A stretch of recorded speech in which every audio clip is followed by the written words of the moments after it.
Hello, and welcome to Biz Bites. We're gathered to discuss communication challenges with remote workers. I am JoAnn Laing, your moderator. The pandemic has changed work locations and how we communicate for many businesses and organizations. Though global and large corporations may have had prior experience with remote workers, there are a number of communication challenges you may have more recently encountered with virtual workers. The effects of these communication challenges on hybrid and remote employees is wide-ranging. In our short time together, our carefully assembled panel of experts will share experiences, plus provide insights and recommendations on how workplaces can more effectively manage communications with virtual and hybrid workers. To start, let me introduce them and ask each a question. Joe Valenzano, PhD, is chair of the Department of Communications at the University of Dayton. He has 20 peer-reviewed articles, 3 national textbooks, and 2 books on communications. My question for Joe is this: how has your academic life intersected with the private sphere? That's actually a really good question, because I typically don't tend to think of them as terribly separate. They tend to meld together real well. The things that I study tend to be practical. And so, learning about and studying the effects and ability of communication and messages and how audiences receive them tends to be really practical in how you conduct your daily affairs, whether it's in personal relationships within an organization or crafting messages for the public. So they kind of have always intersected, and I think the pandemic has really just brought that to the fore even more so for us and for the wider public's understanding of what we have to bring to the table in what we know and what we study, to how everybody can interact better. Thank you. Next is Canetta Reid, founder and president of Zennell HR Solutions, an HR consultancy. She is a licensed attorney and a global human resources and legal compliance executive, having held senior roles at publicly traded companies like Walmart, Whirlpool, ConocoPhillips, as well as privately held and publicly traded, private equity-backed companies. My question to Canetta is this: you have worked in a variety of industries. What are 1 or 2 similarities you have seen? Thanks, JoAnn. So one of the things that I have found across various companies, no matter the size or the industry, is leaders struggle around communications with employees when it comes to feedback.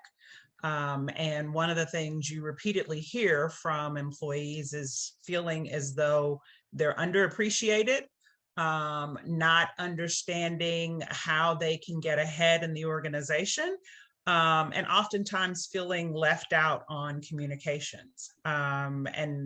This is something that I believe that, again, irrespective of size of organization or industry, leaders have to be very intentional about ensuring that they are communicating regularly, and that they're being very intentional about ensuring people understand what the organization has to offer, what they can do to get ahead, and providing that constructive and positive feedback.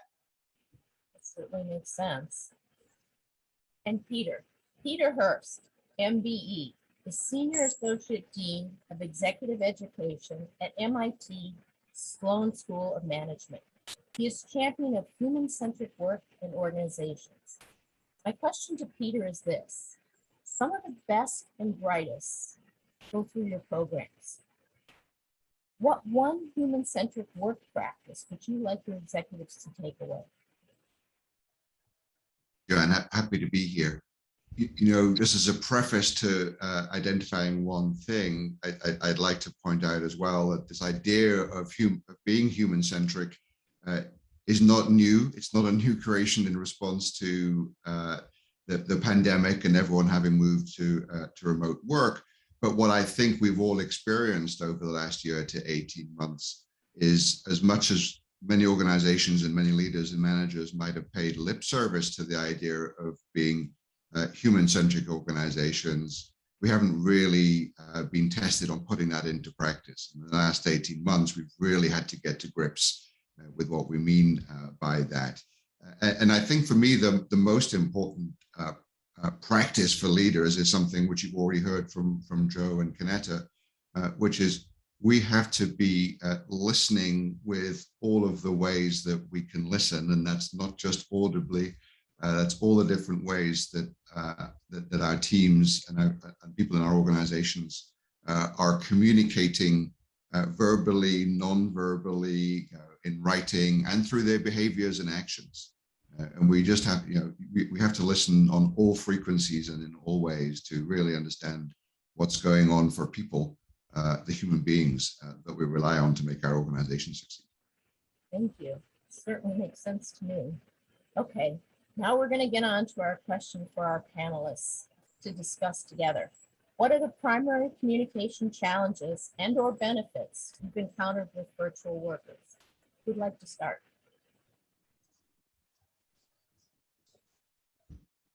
Well, I can jump in because I have over the last several months, and I often before that, I've had the opportunity to communicate with workers via, Zooms and Teams, even before the pandemic. And I think that certainly one of the biggest benefits is the convenience, right? Because if you can't make it for a Zoom meeting, you probably have to be trying not to make it, but not having to ensure, flights and having people commute and travel several different distances. It's beneficial to be able to utilize virtual technology to communicate with people. I would say the challenges are then ensuring that everyone is engaged. Because when you are virtual, it's pretty easy to zone out. It's also oftentimes, if people turn off their cameras, you have no idea if they're listening or not. But also if it is all of your communication is coming through this virtual medium, then people kind of miss that one-on-one contact that happens kind of accidentally or opportunistically when you're getting coffee or going to the bathroom. So again, you have to be very intentional about trying to create opportunities for that additional shared communication.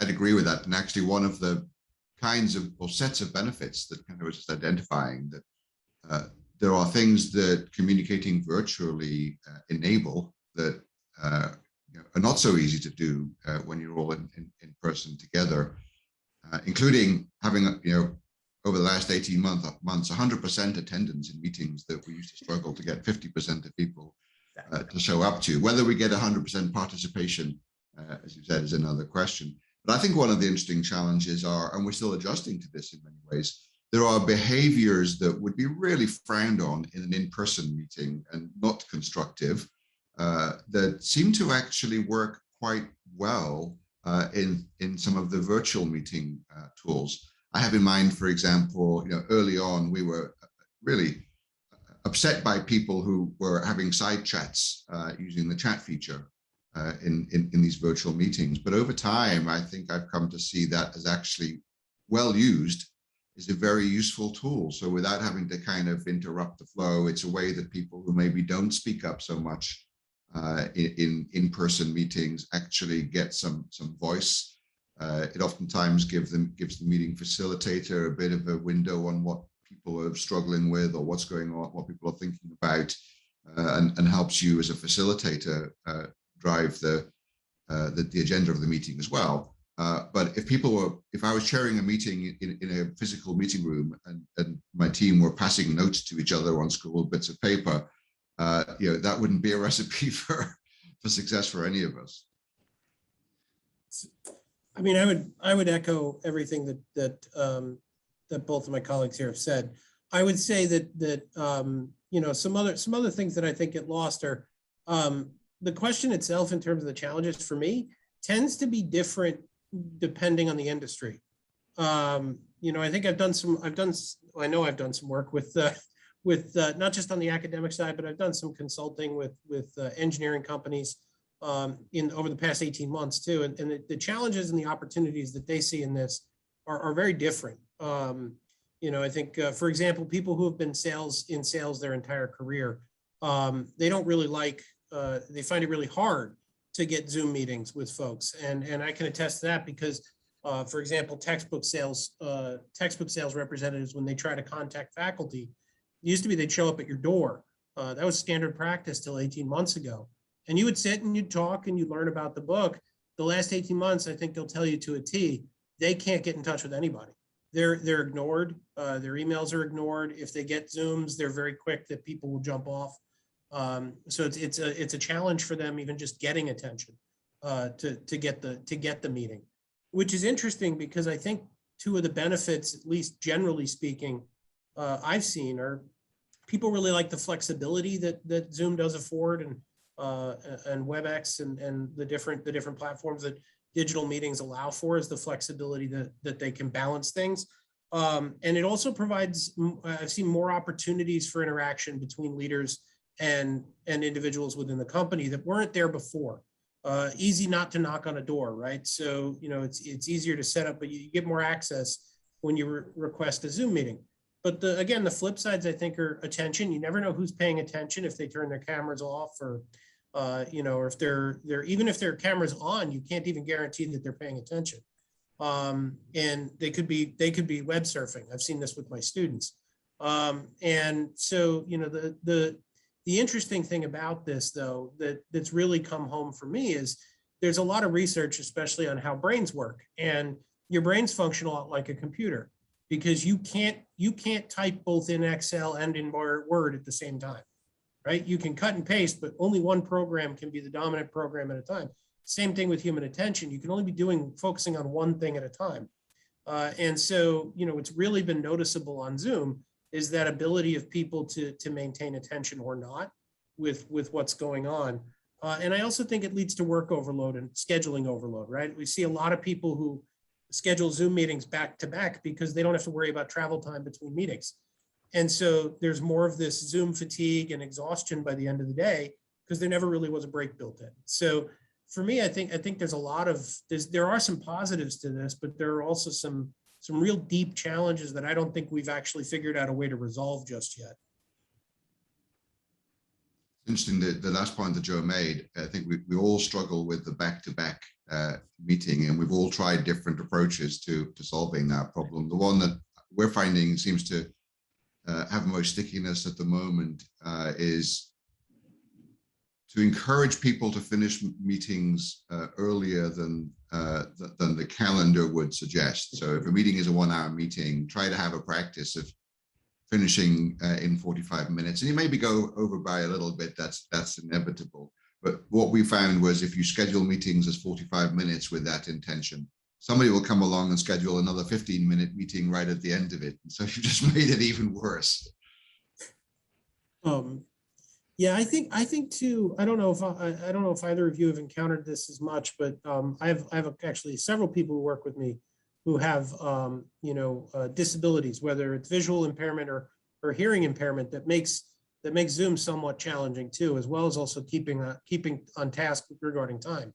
And so, you know, again, those are things I don't think we've quite figured out. And even the in-person right now, where we are with the pandemic, that doesn't solve it either because masks make it difficult for reading lips. And so, you know, I don't know if either of you have encountered those challenges, but they're really sticky wickets when it comes to this kind of general idea that, oh, well, it's either Zoom or in person. Either way, you can have it covered. It's not really that true. That doesn't really work out. Yeah, I think employers in general have to be open to providing accommodations for the needs of their employees, irrespective of what those needs are. And certainly when it comes to individuals with disabilities. Again, the pandemic is not the first time employers have had to encounter making those types of changes to accommodate individuals with disabilities. If that means communicating with those individuals in writing, or scheduling a one-off phone call, or doing something in face-to-face. I mean, those are all options that exist. But every place that I've worked, again, certainly with my legal background, I've ensured that they're providing accommodations where appropriate. This pandemic has just highlighted the need to continue to keep that in mind. But I think that's a very good point. I'm very pleased by this part of the discussion. I sit on a committee at MIT that is charged with trying to help us be better at digital accessibility, but actually what I'm learning in that is my hobby horse of human-centered design actually and human-centered organizations comes into play here. Many of the things that actually are necessary and improve the situation for people who may struggle with different kinds of disabilities, if we're thoughtful about designing with those in mind, actually we all benefit. So one of the things that we've seen with that, for example, is by just routinely including subtitling in Zoom meetings and online meetings. And actually the technology for doing that has been improving with leaps and bounds as well, for just doing that automatically. Then people who wouldn't say that they have particular disabilities are also benefiting from that. People for whom English isn't their first language can scroll back and see what somebody said. People who are going back to what Joe was just saying, inevitably get distracted, can scroll back and catch up with something that they missed. Now, maybe you don't want to encourage and enable that, but actually, I'm a big proponent of many of the things that we should be thinking about, for reasons of inclusion and accessibility, will benefit the whole organization in a variety of ways that oftentimes people don't even imagine until they try it. Absolutely. Yeah, I think I love the frame of access too, because I think the access to digital access it expands beyond in inclusivity for just folks who have disabilities. I think it was really prescient for us in higher ed when we abruptly had to turn on a free basis for a little while. But again, there are a lot of people who don't have that. And similarly, if you do get a loaner computer, if you're living in accommodations where everybody's kind of cramped in one space, you don't have the privacy or the place to you don't have a desk to do your homework. You're doing it at the kitchen table with everyone else who's there, and so you don't have the quiet. So there are a lot of things I think that the pandemic kind of highlighted for us. That we knew were there, but this just showed us in a different way, or reminded us in a different way of these things that we know exist in our society. And that actually really brings it, I think, into focus. When we talk about communication and the challenges of communication in remote work, I think it's worth thinking about, there's different reasons that we're communicating. Sometimes we're trying to communicate important messages that we want people in the organization to all know and act on. But actually, a lot of what we've just been talking about is the role that communication plays in the work that we're actually doing. In knowledge work, in particular, education, of course, is a form of knowledge work, but there are many people who are engaged in knowledge work that the act of communicating with each other is how we're getting work done. And if that's impaired, then that can actually be a cause of a serious negative impact on outcomes and success for the organization. On the other hand, if we get it right, I think all of us have experiences we could point to now where we can say, look, this could be as good or better as what we could do in more traditional ways. So the stakes here are really high. Absolutely. And to wrap, let's talk about some best communication practices for leaders. There's some listed. Maybe you'd like to add to those? The one I would add to this is also to keep communication simple. I think that we have a tendency, and again, I'm a lawyer, so I can totally identify with this. You want to cram as much as possible into that one communication, and messages get lost. And so I think, knowing what your focus is for that communication, make sure that you keep it simple so that you don't lose the message. But I think all of these points that you've identified here are also good takeaways. I guess from my perspective, and I like all of these, I would either tweak or just expound upon understand and know your audience. I think respecting other people, trying to understand where they're at. So not just understand who you're talking to and how you're going to craft your message, but understand the challenges that they may face, right? We were talking a minute ago about access to computers, but broadband has capacity limits. And in some families, if someone's working from home and they have 4 people on the same internet channel, that's going to cause some challenges for connectivity. And so, understand, or they might be all sharing one computer. And so access may be a challenge in that respect. And so understand where your audience is at. Don't always assume necessarily that somebody is, being negligent or malfeasant by not participating in a meeting or by dropping off. More than likely, I found it's because of some type of technical glitch. And so I really think it's not just knowing who the other person is so that you craft your message appropriately, but understand where they're at and try to be real other-centered in terms of figuring out where people are in their lives at this current moment. Right, and building on those two, I think that don't ever fall into the trap of underestimating the different ways that people can experience and interpret your communications. And so really closing the loop and making sure that what you think you said is actually what was heard. Hear, hear. All right, now we're ready for our final question.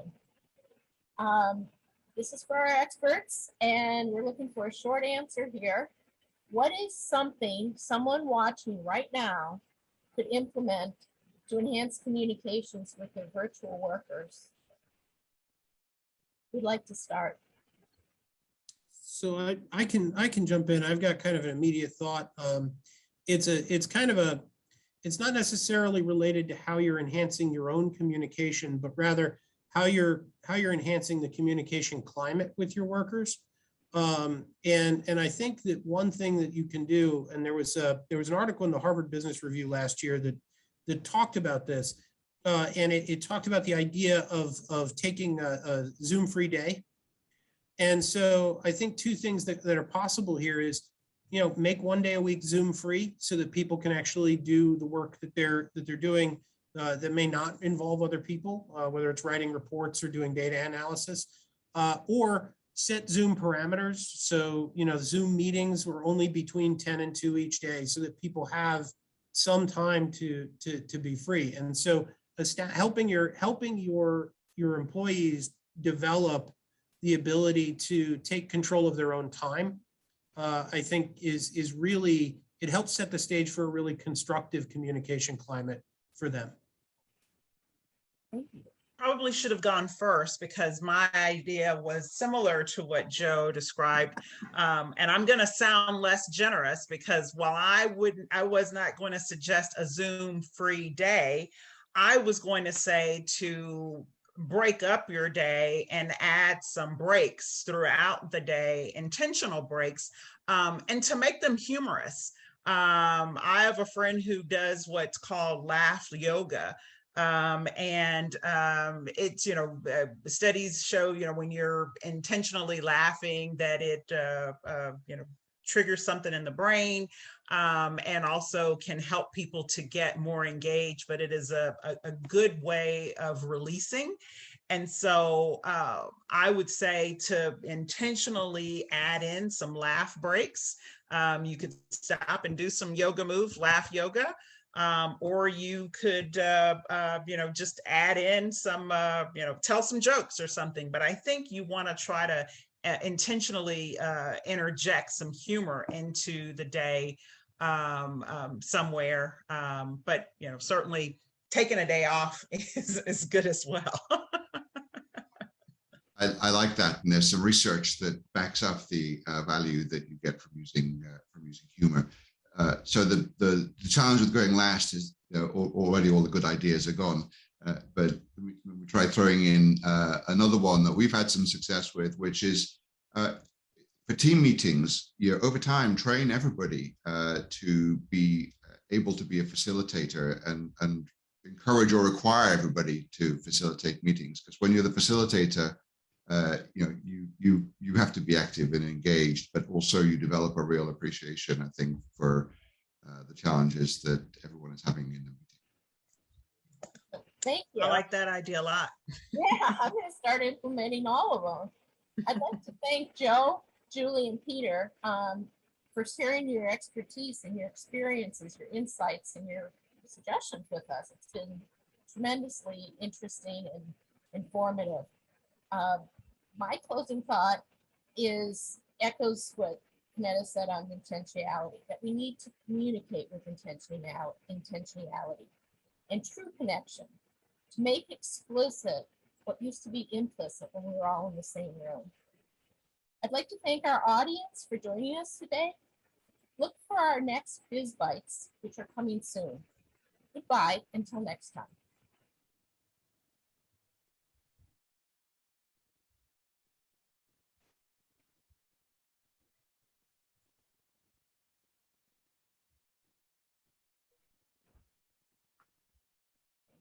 Please stop recording.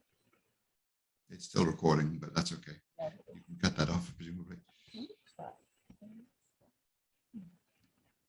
Stop recording. I'm getting a icon. It's just don't delete the